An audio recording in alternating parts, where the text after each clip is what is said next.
Good morning. You know what time it is. It's Freedom Friday, y'all. We made it another week. Check it out. Y'all, that's my big sister all the way from Houston, y'all. That's Lynn. She's in the house. The baby sister, she's in the other room. She's in the house.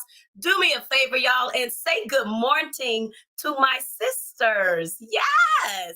Go ahead and drop something in the comments so I know that you're here. We about to get into it. It's getting ready to go down. You know what I'm talking about. Let's get it. All right. I got my notes right here. So listen, I need y'all to tell me something that you, look, hey, cousin. Y'all, we acting like that. Hey, sister. Y'all, there's our sister right there. Yeah, that's the baby girl. She in the next room, y'all. She could be in there. Look, that's Sonia. Yes. Drea. Hey, Sonia. Hey, Drea. Y'all. All right. We're going to get into this. And I need y'all to answer a question for me. And y'all can continue to talk to the sisters. It's all good. I got a question. I need y'all to share something that you look forward to this time of year, or just something that you look forward to, period. And I need you to put it in the comments. And I'll go first because I can tell you mine is so simple. I look forward to nothing. Baby, I look forward to doing absolutely nothing. When I get a day that I can sit down and ain't nobody asking me for nothing, and if they asking, they're not getting it. Yeah, because when I decide I'm going to put my legs up, I'm going to sit in that recliner and I'm going to watch some crime. That's what I do. And that's something that I look forward to. And baby, I get excited when I got a day and I know I'm just going to get to chill. Woo! Pull up a seat, sis. We about to talk about it. Grab that chair right there. She's going to sit over here with me. We're going to do this. Socks, pillows, and a blanket. Baby, socks, pillows, and a blanket is what she said. Grab your chair and bring it over here. Tina Bina, should you decide to join, you can come on in. Let me get my sister on camera here. Okay, so Drea said, I look forward to the smell of rain, springtime.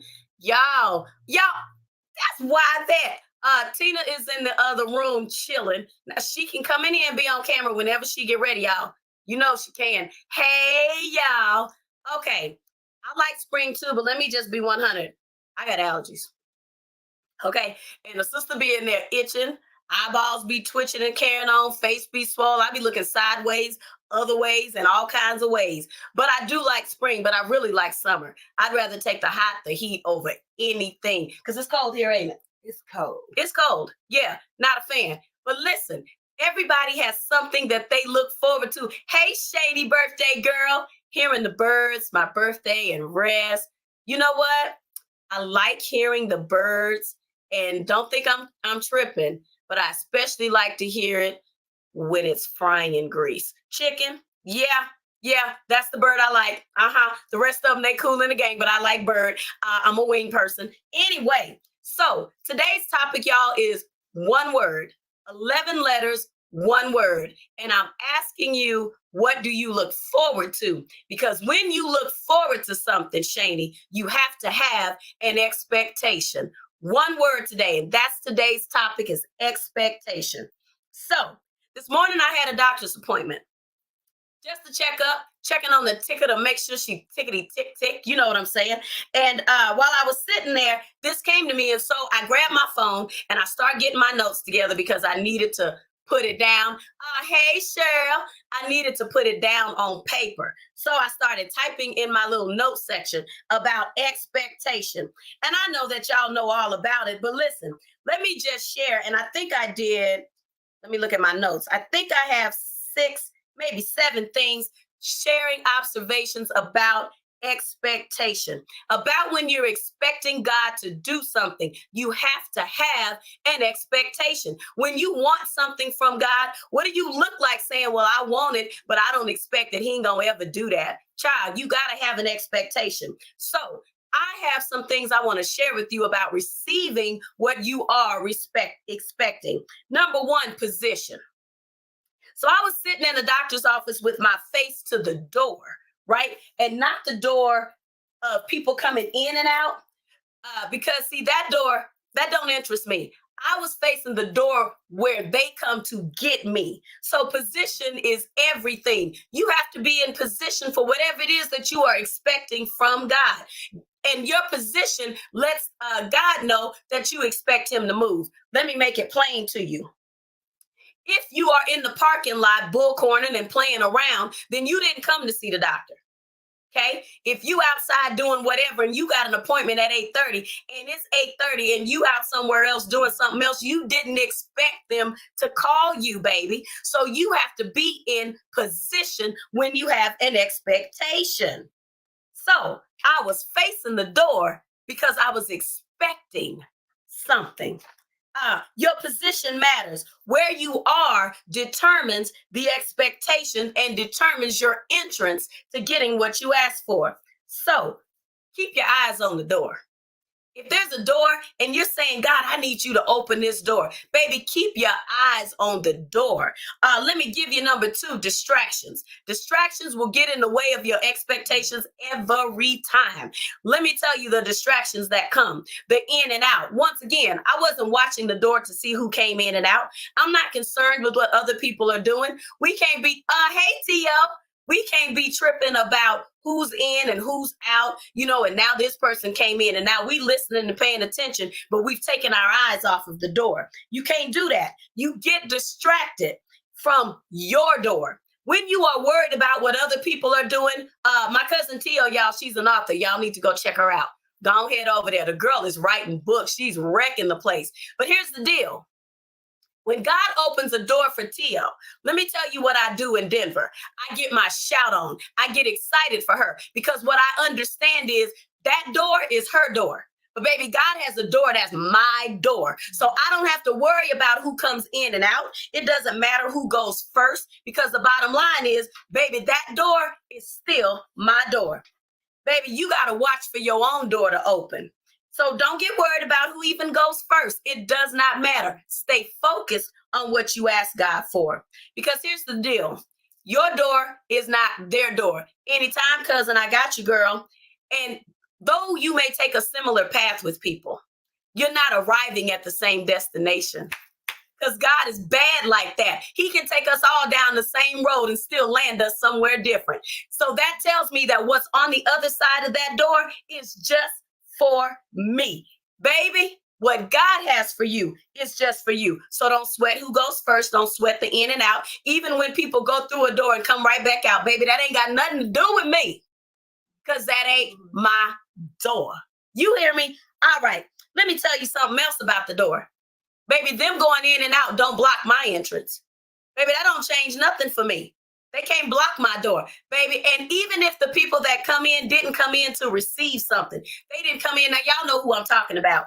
They probably don't go to your church. You maybe you don't know. Hey, Iris, you probably don't know them. But listen, it's some people that are sitting around the waiting room who aren't waiting for anything.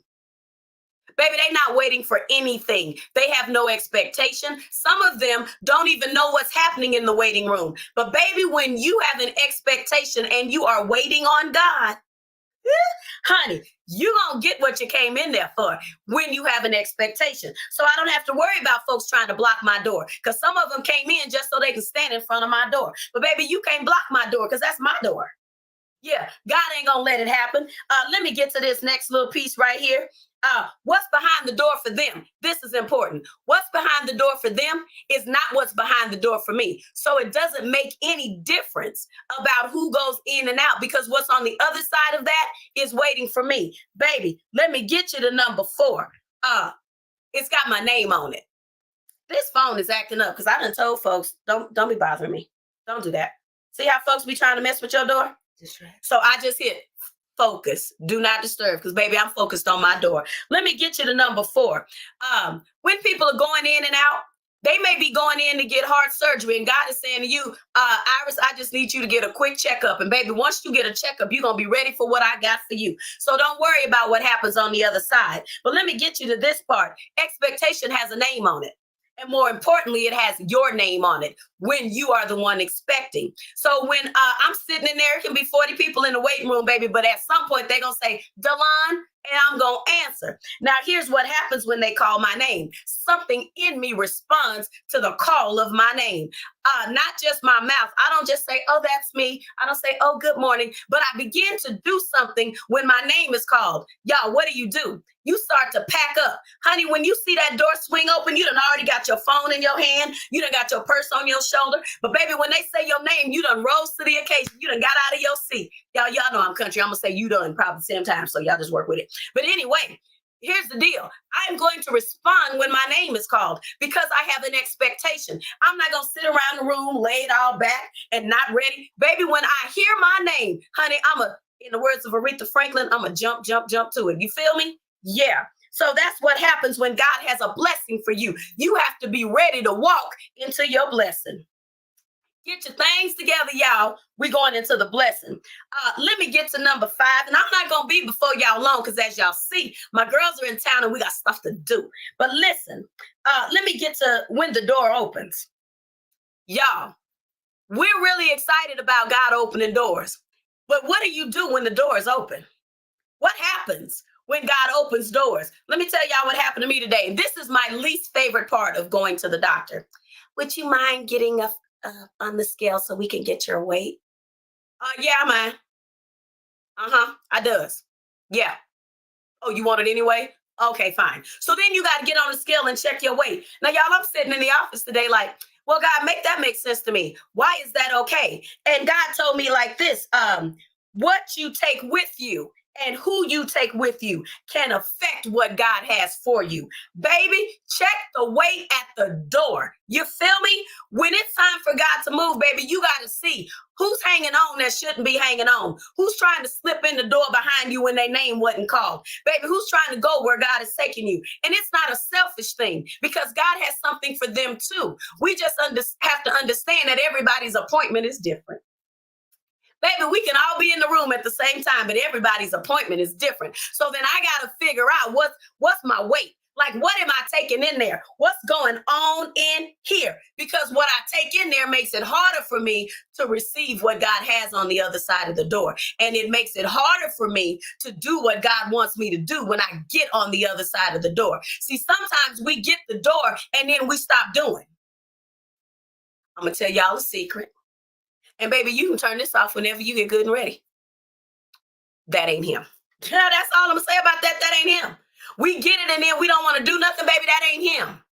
That ain't him. If he opened that door, there's something to be did. So understand that they're going to check your weight when you get in there. So God is saying to you, come on, lay aside every weight that does so easily beset you. Yeah, get the weights off of you. Shani, you know what I'm talking about. You can't drag that stuff anywhere. Now, baby, that ain't the plan when you get on the other side. But here's the other thing they do. Baby, they go ahead and check your vitals. And the thing that stuck out for me today was my blood pressure.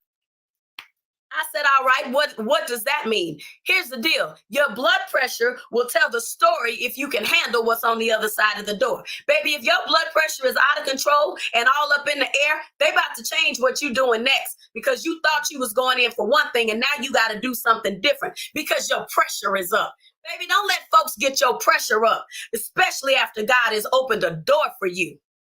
Yeah, I'm talking to Delon. I wrote my name on one of these pages. Delon. Yeah, don't let folks get your pressure up because, baby, when your pressure is up, your head start hurting. Ooh, your focus get bad. You get a little dizzy. You start doing stuff that you wouldn't normally do because your pressure's up. You feel me? But now that you're on the other side of the door, baby, you got to bring it way, way down. And that does not mean that things aren't coming because you're on the other side of the door. Absolutely. You think the devil wanted you to be over there? Nah, he didn't. So he bringing the pressure. But baby, you pressure. Yeah, put the pressure back on him. Your blood pressure is an indicator, let me tell you that, of the flow of your heart or the lack thereof. Blood pressure lets them know how your blood is moving through your body, what your heart is doing. So, baby, when your blood pressure is out of whack, your heart is out of whack. So, you might want to find out if you got a blockage somewhere, because God is so gracious and so merciful that He went ahead and gave you the door with some things going on, but He's going to fix those things. See, and we think that you hear people say all the time, I'm going to come to God when I get myself together. Joke's on you, boo, because you can't get yourself together. You just don't have the capacity to. Because, baby, if you did, you would. It'd be together. India's husband told us to gather ourselves. Baby, if you had the capacity to get you together, you wouldn't need a mighty God like the one we have. So God ain't even tripping about that. He's going to work on all of that. But find out what your blockages are. And I know this word ain't a good one, but unforgiveness, baby, it'll stop your flow. Yeah, discord, it'll stop your flow. That stuff getting in your heart, envy, jealousy, revenge, all of those things. Baby, what is you paying folks back for when God done already opened the door for you? That's dumb. What are you doing that for? Who goes back into the waiting room talking, who does that? Nobody. Baby, when the door is open, you walk through and keep it pushing. Yeah. Okay. So here's the thing about that. You may get through the door and you may lay hold on the blessing, but the question then stands, can you retain it? Can you hold on to it? When your blood pressure is out of order, they start giving you stuff to do, medications, and then they say, come back, because we need to check your blood again. So you may get the blessing, but baby, can you retain it? Or is God going to have to say to you, I got you this far, but you're going to have to hold it right there. And then we're going to work on that. Then you come back, we're going to talk about that next step. Because we want to go to the next level, but we can't take this stuff up with us because it messes with our pressure. Yeah. Okay. I wrote down, can you possess it? Can you retain it? And then I wrote myself a note, Delon Patrice. Can the blessing really bless you? It can't bless you if your blood pressure is out of control. Hey, Jennifer, if your blood pressure is acting some kind of way, no. So you got to get it together. And God is, again, so merciful that He went ahead and opened the door. So let me get to this next one. What are you saying behind closed doors? Y'all know how we say stuff. I ain't going to tell nobody. I'm just going to tell you. What are we saying behind closed doors? When you get in there to the doctor and he say, hey, Delon, your blood pressure ain't looking right. And you say, oh, I would do this, but that. I would work out, but this. I would have done this, but that. God ain't interested in excuses. He's already opened the door and brought you to the other side. And now you looking at Him sideways about why you shouldn't be there or why you're there and you shouldn't have to do anything. It ain't Him. It ain't Him. So are we over there saying, you know what, God? I thought you was going to do something else. Like this where you brought me? Now He done opened the door and got you on the other side and you looking at Him sideways talking about, oh, I wasn't expecting this. I thought you was going to do something else. Okay, but I mean, if this what you going to do, baby, you messing up, get it together. Get it together. Telling God I thought there was more.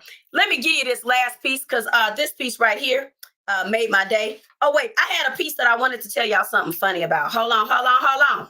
Don't go nowhere. Hold on. Don't go nowhere because I got to tell y'all something that tickled me about us being 100 with God. 100 with God, 100 with God. When we say to God, God, I want you to do it like this, and that. And yes, we should be specific with God, but we should understand that when we name the this, and that, God's this, and that is different. He gonna get over there to it, but you got to understand that His mind is bigger. It's greater than ours. So our that is so small. So when He does the exceeding abundantly, don't trip because that's what He does. So let me get you to I said 6, but I actually had 7. Hey, my Asia, let me get to my number 7 and then we're going to get on out of here. Expectations result in access beyond the door. Baby, let me tell you, beyond the door. Hey, Lola, were you ready to even walk through the door that He's opened? Baby, honey, if He opened it, He thinks something in you was ready, but were you ready? Yeah, good question. Love it. Expectations result in access. Let me give y'all a quick story about access beyond the door. Baby, we excited when they call our name, but there's access beyond the door. Let me give y'all a quick example. I went to Hobby Lobby the other day. So I got there at 8:40. They open at 9. When I got there, Lynn, there were cars in the parking lot. People were waiting. Why? Because they were expecting it to open at 9. So then I was sitting there thinking about it today, and I said, okay, cars in the lot. And here's the thing, nobody waits outside who doesn't expect the door to be opened. For what? Why would you park outside Wendy's when you don't have any intentions of going in Wendy's and you don't expect Wendy's to be open? Hey, cousin, that's my cousin Deborah right there. What happens? Why are we doing that? But baby, when you have an expectation, you are already waiting. You're already looking for access. So I was sitting there thinking, okay, access unlocked. So then the girl that works on the inside, the person on the other side of the door, she came to the door right around 9 o'clock, y'all. And I could see her through the glass because I told y'all, keep your eyes on the door. Now she's looking, I'm looking at her, looking at me, looking at her, looking at me, because I know in a minute, baby girl, you're going to have to crack that door and I'm coming in. But here's what she did that made my day. She unlocked the door, right? So when she unlocked the door, I was like, bet it must be almost 9 o'clock. But then she tested the door to see if it opened. Y'all, let me tell you how that blessed me this morning. Sometimes we're standing at unlocked doors and we have not checked to see if God has unlocked the door. We're busy saying to God, God, I need it. God, I want it. God, do it, do it, do it. And God is saying, I've already unlocked the door. But I told you in the beginning that God opens doors. So why would you have to be worried about it being locked or unlocked? Because faith without works is dead. Sometimes God is waiting on you to jiggle the handle.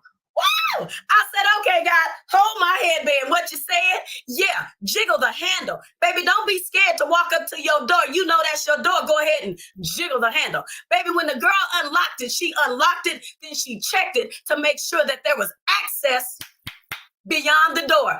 I want to encourage you, baby. I don't know what you're waiting on. I don't know what you need God to do, but you need to jiggle the handle. What am I talking about? Baby, get on your face. I'm talking to me. Get you some prayer. Get you some worship. Jiggle the handle. Put your faith to work. If you're expecting God to give you access beyond the door, jiggle the handle. Don't be scared because your expectations will give you access. And baby, you ain't seen nothing yet. You just been looking at a door. I'm about to get out of here, y'all. But I got to give you a scripture because I can't roll out without giving you a word. So I told you that expectation was 11 letters. I said, okay, what's the scripture? And baby, just like that, he dropped it on me. Hebrews 11:1. 11 letters, one word, expectation. The scripture says, now faith is the substance of things hoped for. What does that mean? The things expected. And the evidence of things not seen. What's that? Access. Yeah, because he's a bad God. I want y'all to know that God has whatever you need. There is access for you. Got to make a point of contact, girl. You ain't lying. God's got what you need. Do me a solid. Like, share, all the things. Do that for me. Let somebody else know that all they got to do might be jiggle the handle. Yeah. I love y'all. I hope you have enjoyed Freedom Friday. Thanks for greeting my big sister and my baby girl next door. Love y'all. Have an amazing weekend. Holla at your girl. I'm Ghost. I'm gone. I'm out.